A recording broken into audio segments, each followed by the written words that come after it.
The Japanese philosopher Yanagi Suetsu once said, "Make beautiful things. Make things to be used. Eliminate anything that is unnecessary." Is simplicity the key to good design? These are some of the questions I'm going to be discussing with prolific designer and architect Oki Sato.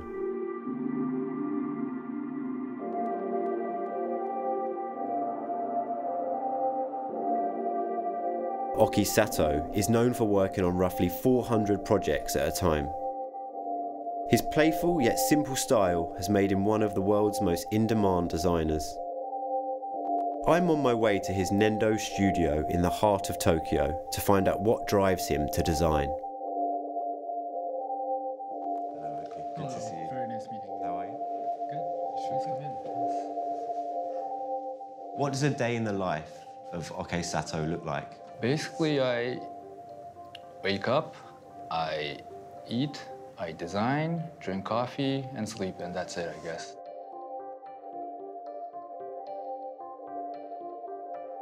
Designers are kind of close to a chef. Some designers enjoy working on certain kind of vegetables or kind of meat or whatever, but I'm more like a mother trying to cook something, and you open the refrigerator and you find bits and pieces of things, and then you just come up with new ideas. So I want to design things really. Do you have a bigger white surface?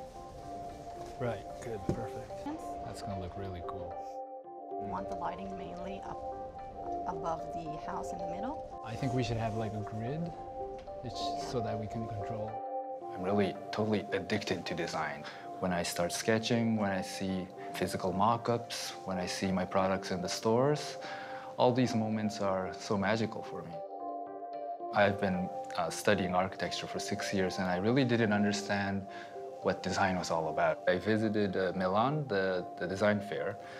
Like, architects were designing teacups, and interior designers were designing cars, and everyone was very borderless. I felt that this was the place that I wanted to be.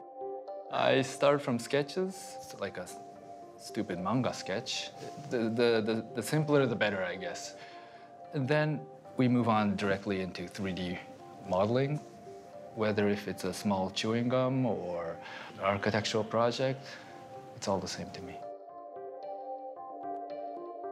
Do you agree in principle with the famous Dieter Rams maxim, less but better? It's not about minimalism, but the idea has to be very simple. Less is better, less is more. But in my case, an object has to be functional, but has to be fun, because the word fun is inside of function.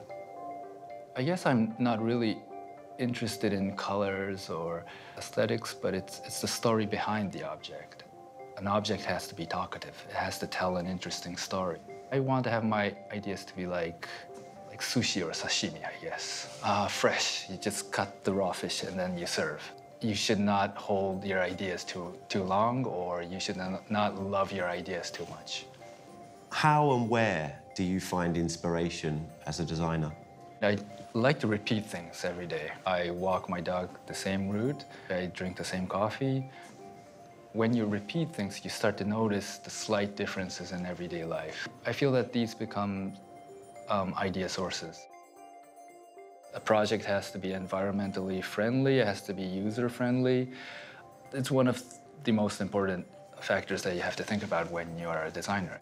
One of the projects that I worked on quite recently was a zipper. We came up with 5 different zippers, crossing, or a zipper that you can open and close 3 different fabrics. There's so many space for new ideas, or even these simple and everyday objects. Making things better is design. We cannot work on 300 projects without our 3D printers in our studio, but technology is very dangerous at the same time. Technology allows you to create things beyond your imagination, and then you start to lose the most important thing of design, which is the core idea. I think technology is about making things flat and smooth and making things perfect. And what makes people interesting is that people are not perfect. perfection makes things boring in the end. So I think the next step for technology is how to make them not smart, but stupid in the end. Maybe making pleasant mistakes. There is a Capsule Toy Figure, which is kind of famous. It's kind of popular in Japan. Capsule contains a small figure inside. So you have to make it by yourself. Yeah. So it's a toy that encourages a child to be a designer? In a way, yes. Quite recently, we made a picture book for children as well. Okay. And the main character is a mug cup. So it's about explaining what a handle is, or what the rim is, or how to see things from a different point of view. And then the cup starts to think, how can we stir the coffee in the mug cup? Self-aware. Very dangerous. The book maintains that minimal aesthetic, but with that whimsical, playful nature. I think it's brilliant. So it's always about solving problems in a very pleasant way, in a fun way. You bring a lot of emotion into what you do. So, of course, function is important, but in the end, it's all about emotions, and you're definitely right.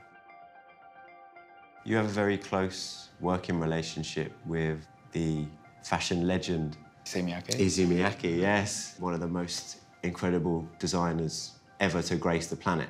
How did that come about? He said that there was so much paper thrown away, and I want you to design a chair for me. And I was in a total panic. I just received the roll of thrown away paper from the factory, and then I cut and peeled, and in the end, it became something like a chair. I told Mr. Miyake that this is not finished. I have to complete this. And he said that, no, you have to stop here. When you feel that it's completed, it's done, it's finished. That opened up a lot of doors for myself, a lot of freedom for me. Sometimes an idea for a mobile phone ends up for an interior design, or an idea for architecture ends up as a chair. Designers should go with the flow in the end. Would you have any advice for the designers of the future? Choose the first idea. You start from a single idea. You think, maybe this is better, or I can make it better this way. And then you go all the way and you end up in the first idea. So when you get lost in a project, choose the first one, because it's the correct one.